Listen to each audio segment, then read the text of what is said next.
Hey, what's up everybody? Lawler here, your inside source for all things Rocket League. We've got our fall split majors coming to a conclusion for all four regions, but we have yet to talk about South America, Europe, and North America, and how the final playoffs ended up playing out. So this video is going to be breaking down South America, then Europe, and then North America in that order based upon the results. I will not be going into specific results because I have been moving, as you guys are well aware, so I actually wasn't able to watch a lot of these. I'll be watching some of the key highlight matches that you guys have recommended and would recommend. Drop those down in the comments below. If there's certain matches that you think I should most definitely go back and watch on stream throughout the week, please drop those down below and give me your suggestions because it makes my life a lot easier.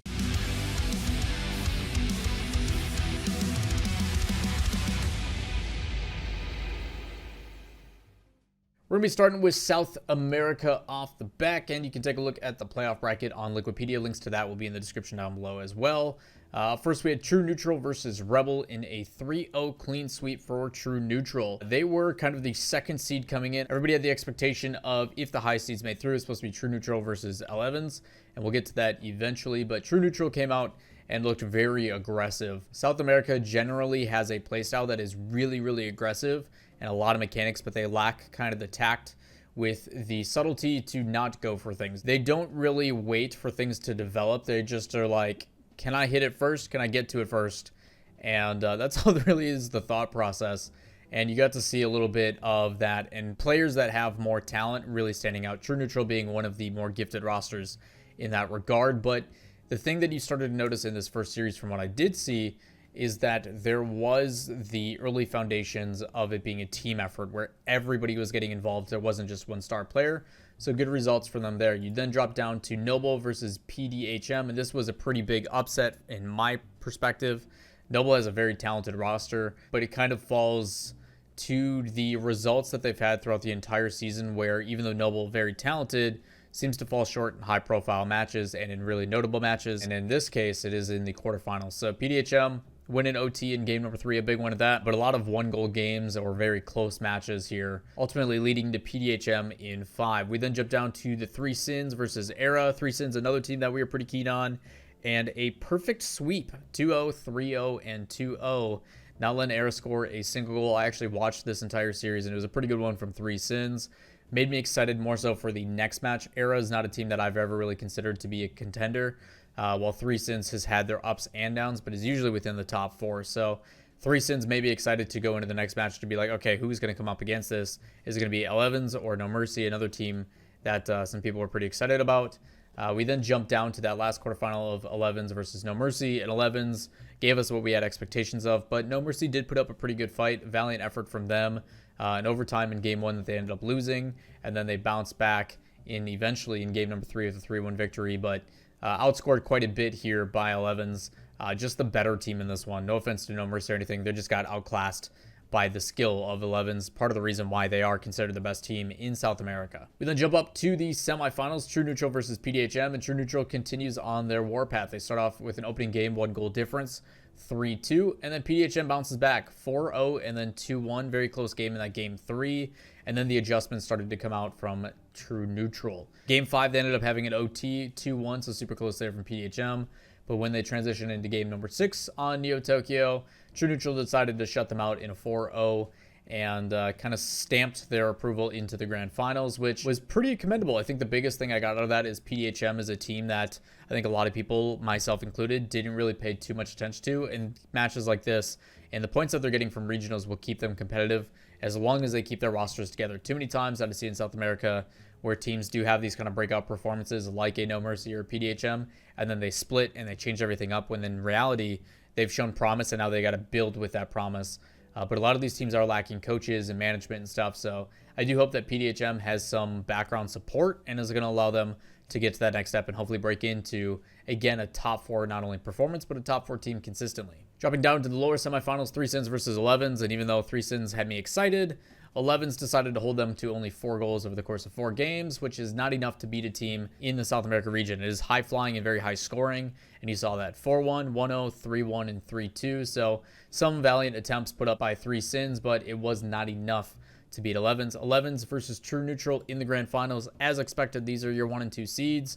But there was an upset that came with it. Back and forth the entire way. 1-0, 1-0, 1-0 in the first 3 games, with 11s being up 2-1. We then go 1-0 back the other way. So it is 2 apiece with the exact same goal differential. And then True Neutral ended up winning a very exciting match in game number 5, 3-2. That one could have went both ways. That was probably one of the ones I would recommend going back and watching, just that individual game, because it had some excitement. And then again, another really close game, 1-0. So this one looks like it could have went either way. It came down to kind of those small, minute opportunities, whether it was an individual player stepping up or it was a mistake that ended up breaking out. So exciting stuff here from South America, an exciting region. I mentioned that if people like the high flashiness of North America, it's a little bit less controlled than North America, but it is most definitely got some energy to it. And I hope people, because of this, end up watching more of South America. The viewership was actually pretty good. Looking over at Europe, I unfortunately did not get to watch a single one of these games. I was in between moving or sleeping. Like, I woke up to Shogun yelling in my ear because I had my phone on, and then passed out on my pillow, and then woke up and Shogun was still yelling. So I caught the very beginning of, I think, Vitality and Giants, and then like the tail end of BDS Vitality. So first up was BDS versus Barcelona. Barcelona is a team that I think the fact that they are getting games and keeping things close against BDS is pretty notable, but with all the roster nonsense that's going on, who knows what's happening with that team. They are no longer Barcelona. If you guys haven't seen my video that came out last night, all the roster rumors, the winter split stuff should be showcased somewhere in here. I'll have a link in the description, but make sure you guys go check that video out. But Barcelona is no longer with that team. They have officially disbanded, and it looks like a whole lot of changes are coming to them. And it stinks because Itachi and the guys, I think, have found form and are really in a good position. They just come up against the best team in Europe in Team BDS, and BDS the exact same. It was a pretty big surprise in game 1 that they dropped, but then immediately after that, BDS is like, yeah, this is over. BDS solidifies their spot still as like one of the best teams in Europe, if not the best team in the world. We then jump down to Galaxy Racer versus Triple Trouble. My boys in Galaxy Racer, getting to cast them through the grid, and then seeing the way they've developed with Arju has been absolutely fantastic. Putting up a pretty good fight against Triple Trouble, and credit to Triple Trouble also keeping it within 1-goal games every single game. But Galaxy Racer has done a really good job of not only getting a lead, but holding on to it, something that they used to struggle a lot with kickoff goals in the past. So excited to see them progressing in that position. They move into the semifinals to go up against BDS, which will be a fun one to talk about in a bit here. Top Lokes versus Endpoint. This was a coin toss for me. We've seen really good things from Top Lokes. We've seen moments from Endpoint, depending on how Metsunara steps up. I'm going to probably have to go back and watch the series just because I know that there's specific reasons to why it goes back and forth. But looking at the scoreline, the biggest thing I recognize is there is a lack of defense. Something was going on with the defense of these two rosters to where it opened up a lot of opportunities. This was a lot of really high-scoring games. I mean, anytime you see 5+ goals in a game numerous times, there's some problems going on the defensive half from Top Loke. So that's my assumption just based upon what I'm seeing. Maybe it's Endpoint doing a really good job of opening up things with Virtuoso, and Metsunars is popping off with some passing plays. Maybe Relating Waves defense is really good to keep the goal scoring low from Top Lokes. I don't know, but it'll be a fun one to go back. Eventually, Endpoint does win 3-1 with 1 OT in game number 2, which they also win. So pretty exciting stuff back and forth. I think the most commendable thing here is Endpoint, even though it is a high-scoring game, shows that they can also score, which is something that they kind of struggle with here and there. Then jump down to Vitality versus Giants, and 3-2, 3-0, and 3-2 with an OT, almost 6 minutes of OT, so essentially 4 games. Vitality does get a clean sweep 3-0 and shuts them out in game number 2. So Giants is looking to possibly be making a roster change, which is weird because many of us consider Vitality probably the second best team in Europe, kind of just barely behind BDS. It's just BDS has been so dominant, winning 3 out of 4 regional events, which is a pretty big feat. So I look at this and kind of see that Giants is still competitive. They still have a really good roster. They were a team that wasn't even supposed to compete in the RLCS, and the fact that they go this close against Vitality, it shows 3-0, but it is a much closer series than that. It's just Vitality, again, they live in the chaos, and it looks like they probably created it. Probably going to have to go back and watch this one as well. We're going to start with the lower semifinal of Endpoint versus Vitality up next, and Vitality 4-0 sweep, and it looks like if Endpoint is struggling against a team like Top Lokes, very rarely am I going to give you a nod against a team like Vitality. You have to win convincingly going in order for me to even consider that you have an opportunity here. Vitality does end up winning in a 4-0 sweep, 1 OT, and a 1-goal game in game number 3, but other than that, Vitality definitely led and is most likely in full control of this game. I assume coming out of it, Endpoint kind of had a little bit of a wake up against a hot Vitality and was like, okay, we took the first one, now let's see if we continue. Vitality's like, I guess we should play. They bounce back and close it out. So kind of Vitality-like fashion based upon that score line that I'm looking at. super consistent as well with their goal scoring. Up to the other semifinals is BDS versus GXR, and if this doesn't really raise people's eyebrows about how talented this GXR roster is, I don't know what else will. To go to Game 7 in the semifinals of a major against the best team possibly in the world, let alone in Europe, is a big deal. And the fact that it comes down to one goal in OT in game number 7, many, to my knowledge, recommend this series I go back and watch compared to any other, and many consider this the true grand final when it comes to the regionals for Europe. So BDS versus GXR, I wish I could talk more in detail about this, but I'm looking at the scoreline, 1-0, 1-0, 1-0. There's a lot of things. I think the most notable thing that I will say out of all of this is game 5, 6, and 7. GXR did not score a goal. This is a team that has a pretty high-flying offense. Ixo or Matane either or has a lot of goal opportunities because of what Arju does when he creates opportunities for that team. But this just shows how talented BDS. To shut out GXR's offense, I think is a pretty big deal in 3 back-to-back-to-back games. Even if it's not a ton of goals, the fact that they still do it, I think is a really big deal. So I'm excited to go back and watch that semifinals. We'll probably do that tomorrow on my stream, twitch.tv/Lawler, link in the description.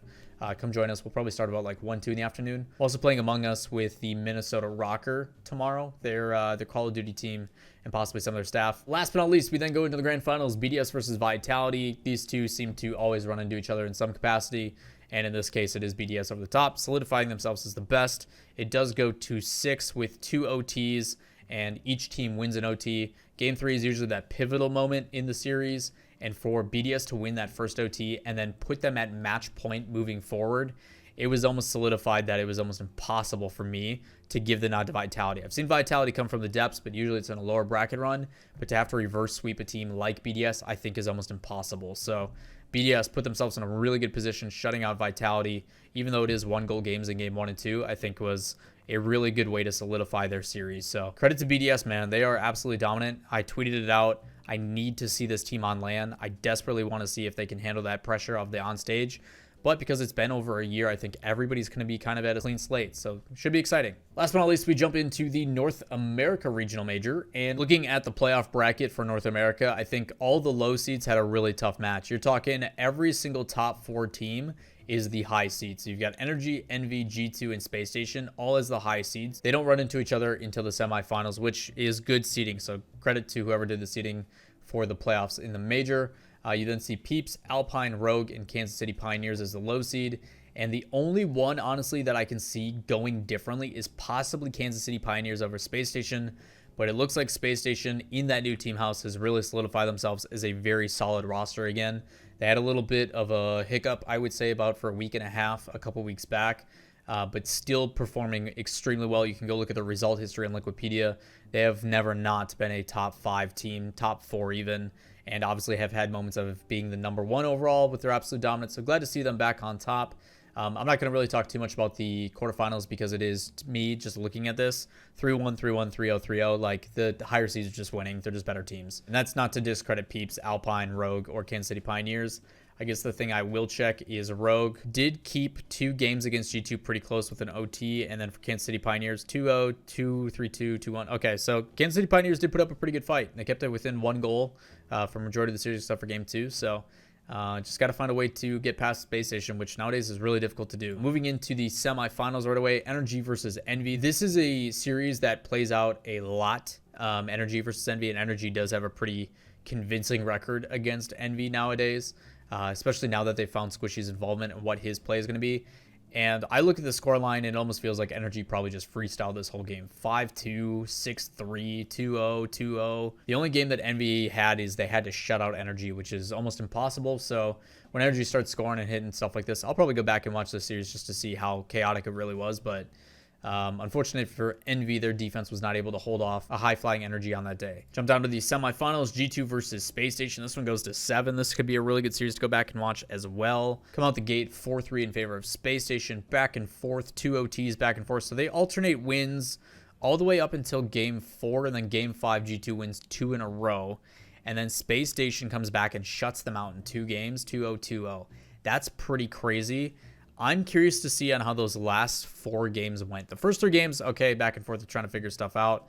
But those last 4 games are going to be pretty telling about how the series really evolved. But G2 to win an OT immediately after they lose one, I think is a pretty good thing for them mentally. Probably it's the help of Jazzo being in the team house and everything else. But Space Station being in that team house as well, I think is exciting. I hope we end up doing a CJ show coming up here shortly so we can pick the brains of Chrome and Jazzo.